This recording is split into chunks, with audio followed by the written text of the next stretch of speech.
So you've heard of the word outlier. Outliers are rare. That's why they're called outliers. And they confuse us. And a lot of times people make mistakes watching an outlier and then thinking, oh, I can duplicate that. This happens with short quarterbacks in the NFL. Doug Flutie. Most quarterbacks are way bigger than Doug Flutie. Russell Wilson is why Johnny Manziel got drafted.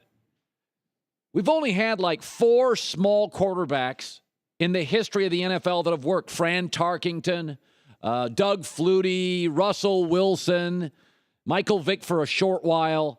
Generally, if they're not 6'2", 6'3", history tells you, pass on them. Pass on them. I met 2 NFL scouts a month ago. We were at USC practice. First thing they asked me, how tall is Sam Darnold? It's an outlier if you're 5'11", 6 foot tall, and succeed. So don't try to duplicate it.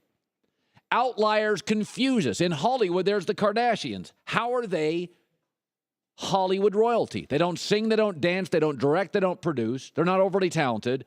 They're pretty. A lot of people are pretty in Hollywood. They're outliers. How are they worth $500 million? You're not going to duplicate the Kardashians. They're a combination of beautiful, savvy, newsworthy, dysfunctional, chaotic, and it works.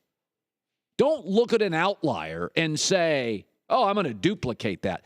This is what Eli Manning is. Everybody in New York, it's OBJ, too much drama, offensive line. No, Eli Manning's average, but he's an outlier. Because here's what happens in the NFL. The history of the NFL is if you win multiple Super Bowls, you're great. Troy Aikman, Joe Montana, John Elway, Big Ben, Roger Staubach, Terry Bradshaw, Tom Brady, Joe Montana. You win multiple Super Bowls, baby. You are great. Almost always, except Eli Manning.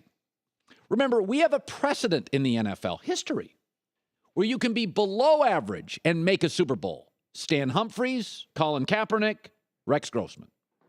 We have a standard where you can win the Super Bowl and be completely average at quarterback. Brad Johnson, Tampa, Trent Dilfer, Baltimore.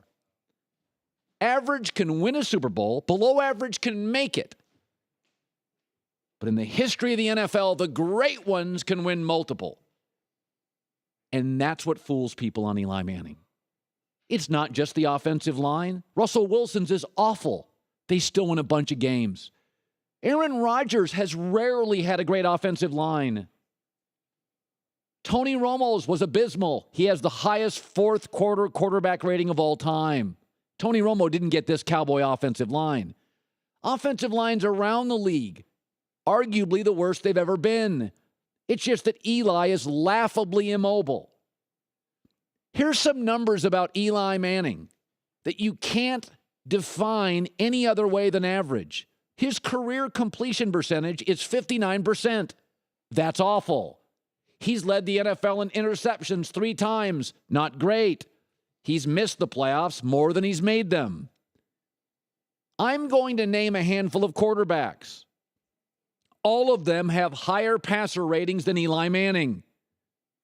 Sam Bradford, Mark Brunell, Kirk Cousins, Colin Kaepernick, Chad Pennington, Andy Dalton, Dante Culpepper, Trent Green, Jay Cutler, Ryan Tannehill, Mark Brunell. Folks, Eli is the issue. You can keep blaming the offensive line. There are lousy O-lines all over this league. Big Ben, 4 or 5 years ago, was playing behind Swiss cheese. Russell Wilson's is awful. Aaron Rodgers has rarely had a great offensive line and virtually no running game for the last several years. Tom Brady's rare. He's almost always had a good O-line. That is rare. If you take OBJ out of Eli Manning, you know what you get? Look on the screen. Not good. We're blaming the wrong people in New York. The coach, the GM, Odell Beckham. Nah, brah, it's Eli. He defines average, and he's worse now than he was several years ago in terms of mobility, in bad decisions. Thanks for watching. Subscribe here to get the latest from the show. Also, be sure to check out more of the best clips from The Herd or go watch a few segments from the newest show on FS1, First Things First, with Chris Carter and Nick Wright.